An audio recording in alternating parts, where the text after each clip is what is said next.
Well, I should probably push record on this side too.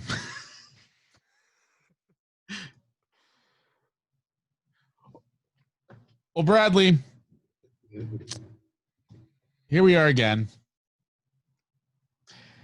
And I have no words. That is the only word I have, to be honest.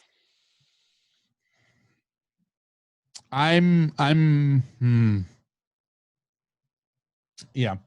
So if you're tuning in, which if you are listening to this, then you've tuned in, you're listening or watching Space is Hard, the unofficial Space Force podcast. I'm your co-captain, Ruben J. And I'm Bradley Biggs. He is apparently not a co-captain, which is I am your other co-captain. He wants off the spaceship. Yeah. More than Marcus the monkey, that's for sure. Oh, man. Too soon. Rest in peace. No, well, he's not dead. Well, I guess we'll see next episode. Okay, so last week we talked about how the show was not good.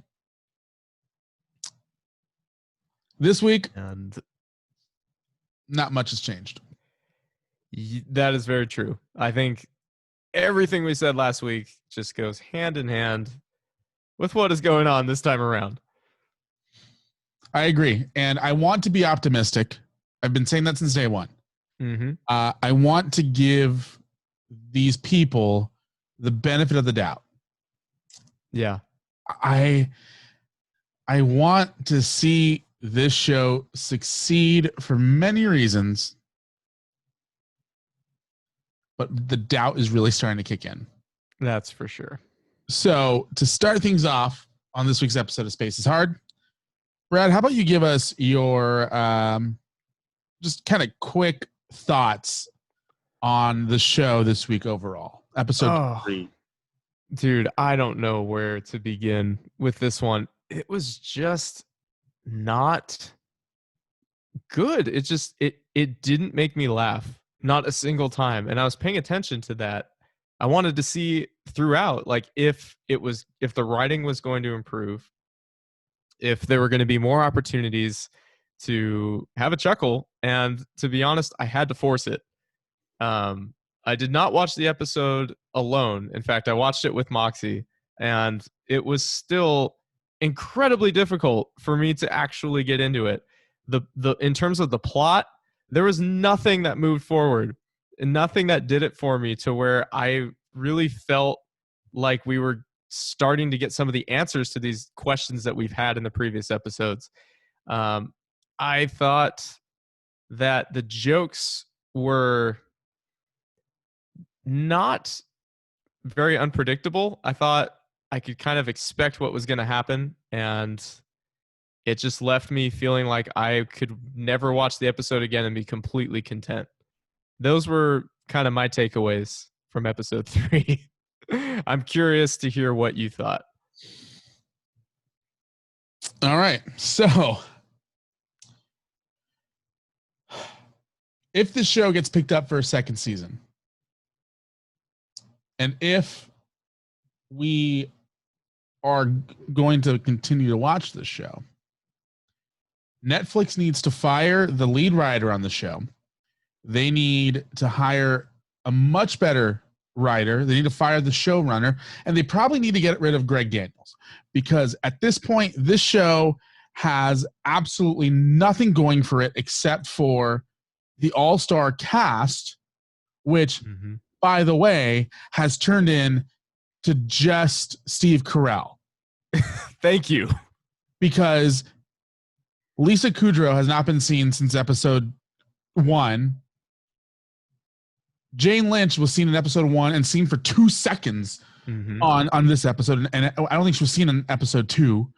Like the guy who plays Chan, Dr. Chan, he seems to be the most well-written character on the show, and even his stuff just bombs. And it's one of those things where I hate to be critical about other people's work, because I hate when people are critical about my work.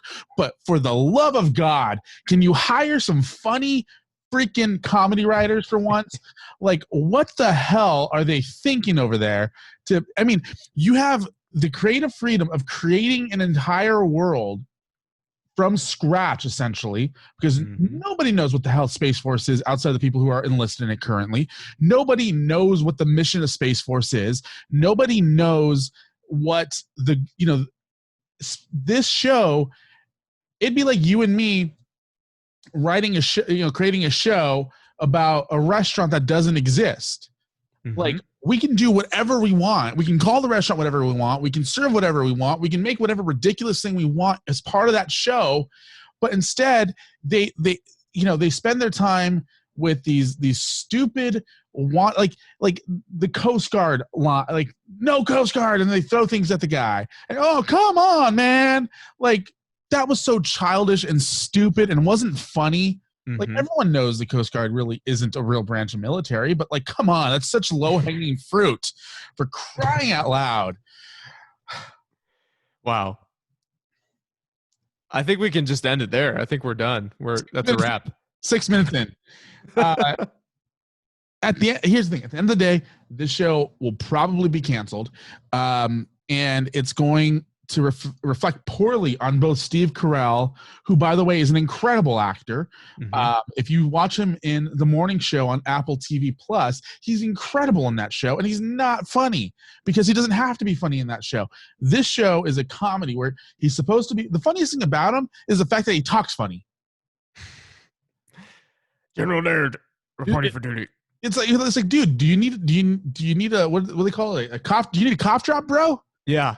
Yeah. Like, you need some extra tea in the morning? Like, what's wrong with your voice? Little Mucinex.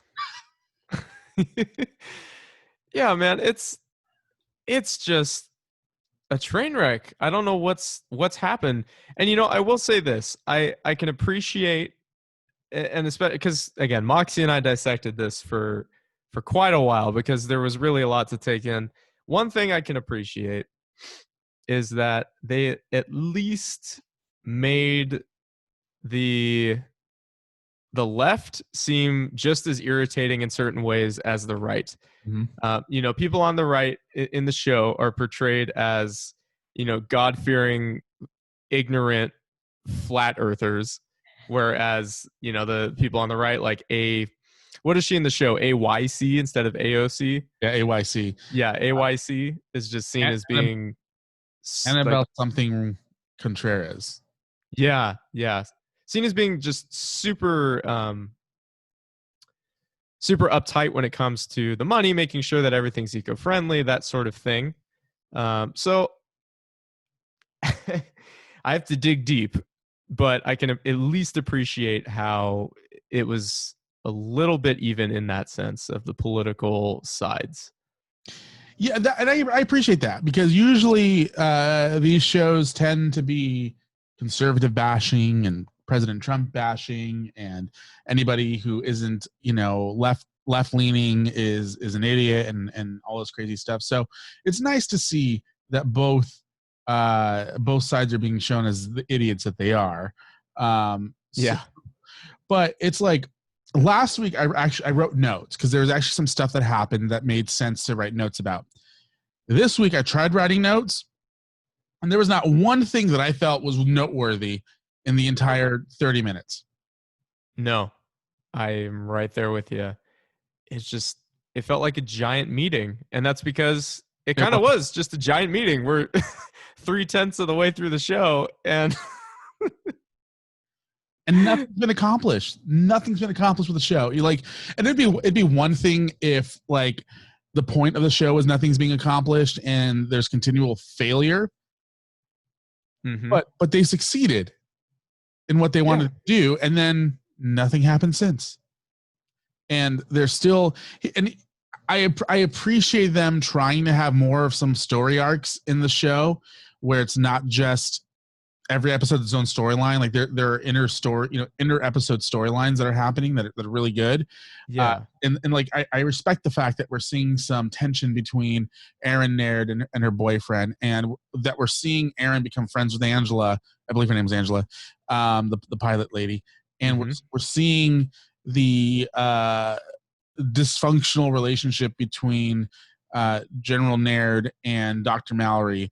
And we're seeing all these little like characteristic things starting to take place, which by the way is very much like The Office was, where throughout season 1 and season 2 you started seeing these interpersonal relationships being built, and by season 3 and 4 you had all these mini storylines kind of happening between people that would take a season to develop. That's all great and dandy, but there's still major things like what happened to his wife? Why is she in jail? That's still nothing that still hasn't been, uh, you know, determined. What happened to China for, destroying the what's it called, Epsilon? Mm-hmm. What happened to the monkey? Yeah. Like that was never brought up. It hasn't been brought up again. And we're in episode 3, which, granted, one episode isn't a long time, but still, I mean, come on. Give Yeah. me something to just like bite into and enjoy. Exactly.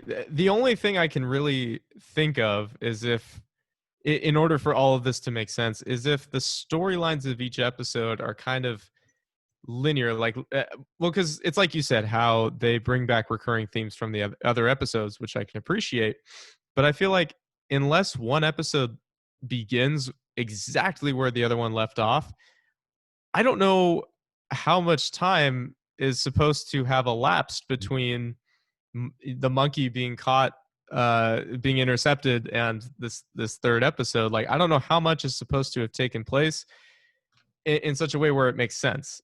So I think in my head it's probably within the span of a day or two at most, of just them working for the Space Force, trying to get funding, having all this other stuff happen. But it's exactly like you said, there's so many plot points from the first 2 episodes that I just haven't seen any development on, and I'm starting to wonder if we're going to actually get there. Excuse me, in the span of 10 episodes. I just don't know. Well, you know what? It's better than what. Did you ever watch Ballers on HBO? No, I don't think so. Ballers on HBO, incredible show. It wasn't a comedy; it was a drama. I don't even know if it's a drama. Maybe it's a dramedy. I don't know, but it was like there was comedy mixed in with the seriousness. But episode to episode, there's a storyline that follows from episode 1 to the final episode of the season, and it's usually some sort of goal that they want to achieve. And then at the end of the season, they either reach the goal they didn't, and then the next season they kind of forget about the previous goal. And so it was kind of like this weird thing where it's like, okay, cool, you wanted to, as an example, just completely let's keep the restaurant idea going. They wanted to buy a restaurant, so at the end of the season they put an offer out on the restaurant, okay, and then season 4 starts, and they never bring up the restaurant again. And it's like what the hell's going on here? And that seems to be happening instead of season to season. It's happening episode to episode. Yeah. And it's like, come on, guys. Come on. You guys are professional Hollywood writers. This shouldn't be that hard. It shouldn't be that hard to put together competent storylines and fill in the plot holes as you're going, or at least hint to them being filled in at some point in the near future. And also, guess what? You're a comedy, so might as well make this kind of funny instead of like, I mean, come on. I just, and the story is so bad that even the funny moments, because there were a couple moments where I went, that's funny. Like I didn't laugh out loud or didn't even chuckle really. It was more of those. I'm also terrible where like if I go to a stand-up comedy show and somebody makes me laugh, I just kind of do that. I just kind of like laugh and I kind of go, and then just kind of nod my head. Yeah. And which is like, it's intimidating for the stand-up comedian, but for me, like, I don't like express like humor out loud a lot. So it's like, the reason why I'm saying this is like I went and that was about it and kind of moved on, and there wasn't anything that made me stop and go, oh, that really is funny. Let me take a second to laugh at it. It was just kind of like okay, cool, move on. Exactly. And I'm the same way, where I feel strangely void of emotion, I think, when it comes to watching comedies, because I I feel like I've seen so much of it throughout my life to where it really takes a lot to make me laugh. And I feel like with American comedies in particular, they tend to be very predictable with the structure of their jokes and the things that we find funny. And I don't mean to sound super intellectual and, oh, Americans aren't funny. I just I think something really needs to change in these next 7 episodes. If they were having trouble making this a truly funny show in just the 10 episodes that they had, I almost wish they hadn't have done it, hadn't had done it, because I just feel like if you're not going to do it justice, then what are you doing? I agree. I agreed in a lot of ways to what you just said, but and I kind of want, like, I feel bad because there's nothing really worth talking about on this episode, that I feel like we're talking about the reasons, like trying to justify why it's so bad. Mm-hmm. But I honestly feel like the people who are writing the show are just afraid to offend people. Because the things that are funny aren't, like, with shows like Friends and The Office and How I Met Your Mother, there was always this these politically incorrect jokes that always seem to slip in. With Friends, like Friends coming out in the 90s, they would never be able to get away with half of the jokes that they put out in a single episode. So true. How I Met Your Mother being so overly sexualized, and most of the jokes being on how sexual everyone is, would probably get them canceled today. So The Office was so politically incorrect. Mm-hmm. Literally every episode, there were like probably 15 reasons why it should have been canceled, according to the people who are politically correct. And I feel like this show, they're just so afraid to actually be funny that they're just playing it safe. That's a great point. And it's also interesting thinking about how those shows that you mentioned, Friends, The Office, those were all on network TV, whereas Space Force went directly to streaming, where they have all the freedom to make the jokes they want, or at least more of it. And yet they're not quite capitalizing on it. And I think you're right. I think we are starting to see an age where people are relying more on bandwagon mentality than actually sticking out in order to get a fan base. And I could be way off base. And if you're sitting here watching this or listening to this, and you're thinking that space show, wow, it shows how tired your co-captain is. If you're sitting here thinking that Space Force really is an excellent show and it's well written, please, message us, prove us wrong, leave a comment below, because we really want to hear. I would love to hear a well-reasoned argument as to how this show is better than how I perceive it. And if you have a well-formed argument, we will invite you on the podcast, because again, I haven't seen episode 4 yet. I've seen part of it, but I haven't seen the whole thing yet. So who knows? Maybe I think I said this last week too. Maybe episode 4 is the week. Episode 4. Episode 4 is the episode that changes everything, and everything makes sense. And all of a sudden, they hired a writer who's like, "Guys, this is how we do comedy now." I don't see this. I don't see this show succeeding anymore.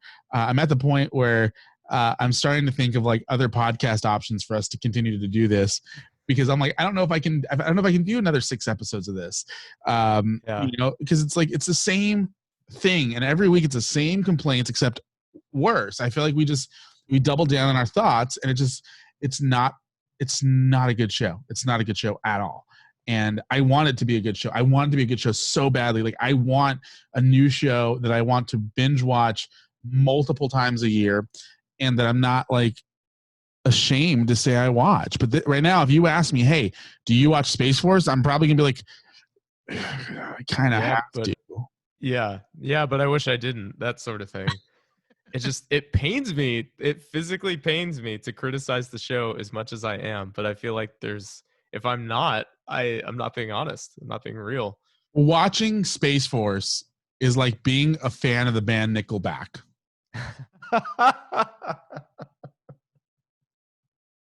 Dude, ultimate metaphor right there. That should be on a t-shirt, my friend. You know what? I think I might make that t-shirt. It might be up over at our sister podcast merchandise shop. Uh, you know what? I think we should just rename this podcast to Space Force is Hard to Watch. I'm all for that. Because at this point, it feels like we should. What do they call? What are the people that like to hurt themselves called? Sadomasochists. What? What did you say? I don't know what I said. Phenomaticus? No, sadomasochist. You sound like a Greek god. I believe it's masochist. Masochist? Maybe it's a masochist. Let me Google it. People who like to hurt themselves. It's just gonna come up. People who watch Space Force. Masochism. People who watch Space Force. I mean, I feel like people who watch this are into hurting themselves. Like I think people who force themselves to watch the show every single week are going to be the same people who like to whip themselves. And it's just why? Like, you have so much more promise in your life. Do I need to introduce you to the Lord and Savior? There's so much to live for. So with that being said, we're at the 21-minute mark, and we haven't said one good thing about the show. And we haven't talked about plot lines, which there are none. So do you have anything good to say about the show? I thought long and hard, that's what she said, about that question. And I think that is the only good thing I had to say about episode 3 was at least they kind of evened out the criticism on both sides of the political aisle. I think that was the one like semi-positive takeaway that I got from episode 3. Please fill me in and let me know if there's something else I'm missing. There's one very big thing that you're missing about episode 3. What's that? The absolute best part about episode 3 is that it ended. You're way ahead of me there. The only sad part is we have 6 more. You have 6 more, 7 more, 6 more, 7 more. I don't know. I was just thinking of that meme that you posted on on Space is Hard, the Instagram page of Michael Scott making his cringeworthy face, and mentioning this new episode. Watching episode 3 had me like that. You should go look at the meme over on Space is Hard. Yeah, I honestly I don't know. I have no words of good things to say about the show, specifically this episode. I found, I found the portrayal of Schumer and Pelosi kind of humorous. I will say one thing: that girl who plays the AOC knockoff, what's her name? Let's see if I can find her name. I saw it here just a second ago. Ginger Gonzaga. Sorry, Gonzaga. Wow. Ginger Gonzaga. She plays a really good AOC. Like, oh yeah. No, I felt that too. I thought her. I mean, I was gonna call it an imitation, but I feel like that cheapens it. I mean, her acting as AOC, I felt like I was watching her, which I think was why it left such an uneasy feeling in my stomach. But I thought it was perfect. Yeah, I mean, it was one like they should hire her to play AOC on SNL. They should just hire her to be AOC. No, because I think the real AOC is still much better to have around. You think so? But not by much. Not by much. Well, you know what? I just tore my earphone out. That was better. Even my earphone wants out of this episode. It hurt in the process. I got nothing else to say, man. I really don't. I think the sooner we get through these next 7 episodes, the better. Yeah, just got to rip the Band-Aid off. Yeah, I mean, part of me, like I told Mox the other day, I'm like, I might just cancel the podcast because I have no energy to keep watching the show. It's true. It's a challenge. But we're gonna be here for you guys every single week for all 7 of you who watch this episode. So in all its glory. in all its glory. Well, Brad, why don't you tell people where they can follow you on social media? Absolutely. So, as Ruben often likes to mention, I am quite active on Instagram. I have probably 6 or 7 different accounts. Yeah, 49 accounts. I counted. Oh, yeah. Okay. So 7 to the 7th power. Or no, 7 times 7. Anyway, you can follow me on Instagram. What did you get a degree in again? Definitely not math. Okay, good. Yeah, that's for sure. You can follow me on Instagram at The Hysterical Pyromaniac. I am neither of those things. Those are references to my 2 favorite rock albums of all time. But I'm there. I am active on that account. So if you want to chat about Space Force, if you want to chat about music, if you want to talk about anything, I'm here for you. Feel free to give me a follow. How about you, Ruben? Are you saying that you'll be there for them when the rain starts to fall? That's right. Oh, that was a very bad clap. I just realized what you did. Was it that bad? It did not sound like a clap at first. Oh. Bookcases falling in the background. And you can follow me over on Instagram at the Ruben J. That's TheRubenJay. Of course, follow my other podcast at Best Friend Podcast. It's a lot easier to do that show than it is to do this show, and it has nothing to do with Brad whatsoever. The content we talk about is just not good. Maybe, you know what? Maybe next week we should just talk about whatever and not even bring up the show and see who tunes in. That's true. Pilot for a new podcast. There you go. With that being said, man, I am out of patience for this week's episode. So, and we managed to do 26 minutes. So, wow, good for us. We just ranting and raving works for us. So we'll see you guys next week for episode, as I like to call it earlier, what I call episode Force. Yes, episode Force is on the way. So stay tuned. Adios. You didn't have to do it back. Oh, too late. Where's my button? Oh, there it is.